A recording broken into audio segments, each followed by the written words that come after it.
Hi friends, welcome back to our channel. இன்னைக்கு இந்திராஸ் கிச்சன்ல என்ன பார்க்க போறோம்னா கோவக்காய் சாதம். வாங்க வீடியோக்குள்ள போலாம். கடாய் வச்சுட்டு 1 ஸ்பூன் அளவுக்கு கடலைப்பருப்பை ஆட் பண்ணிக்கோங்க. 1 ஸ்பூன் உளுத்தம் பருப்பு இதில் ஆட் பண்ணிக்கோங்க. 3 காஞ்ச மிளகாவை இதில் ஆட் பண்ணிக்கோங்க. 1 டீஸ்பூன் அளவுக்கு சீரகம் இதில் ஆட் பண்ணிக்கோங்க. இதை ஃப்ரை பண்ணிட்டு இதை பொடியா அரைச்சு எடுத்துக்கலாம். கடாய் வச்சுட்டு 2 டேபிள் ஸ்பூன் எண்ணெய் ஆட் பண்ணிக்கோங்க. 1/2 கப் அளவுக்கு கோவக்காவை குட்டி குட்டியாக கட் பண்ணி தண்ணி வாஷ் பண்ணி எடுத்துக்கோங்க. எண்ணெய் ஹீட் ஆன அப்புறமா அந்த எண்ணெயில் பண்ணி வச்ச கோவக்காவை ஆட் பண்ணிட்டு லைட்டாக ஃப்ரை பண்ணிக்கலாம். இந்த வீடியோ உங்களுக்கு பிடிச்சிருந்தா மறக்காம லைக், ஷேர் அண்ட் சப்ஸ்கிரைப் பண்ணுங்க. ஃப்ரை பண்ண கோவக்காவை தனியாக ஒரு தட்டில் எடுத்து வச்சுக்கோங்க.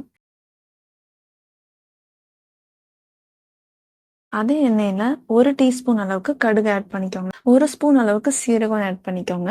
1 வெங்காயத்தை நீட்டமாக கட் பண்ணி இதில் ஆட் பண்ணிக்கோங்க. இதை லைட்டாக ஃப்ரை பண்ணிட்டு வெங்காயம் பொன்னிறமாக ஆகும்போது 1/2 டீஸ்பூன் அளவுக்கு மஞ்சத்தூள் ஆட் பண்ணிக்கோங்க. தேவையான அளவு உப்பு ஆட் பண்ணி இதை நல்லா வதக்கிக்கோங்க.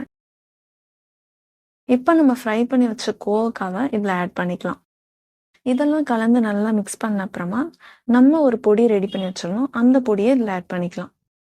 ஆட் பண்ணிட்டு நல்லா மிக்ஸ் பண்ணிக்கோங்க.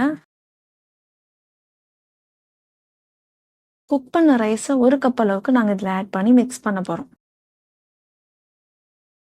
கருவேப்பிலையை கொஞ்சமாக ஆட் பண்ணிவிட்டு இதெல்லாம் நல்லா மிக்ஸ் பண்ணிவிட்டு இதை இறக்குனீங்கன்னா டேஸ்டான கோவக்காய் சாதம் ரெடி ஆயிடுச்சு.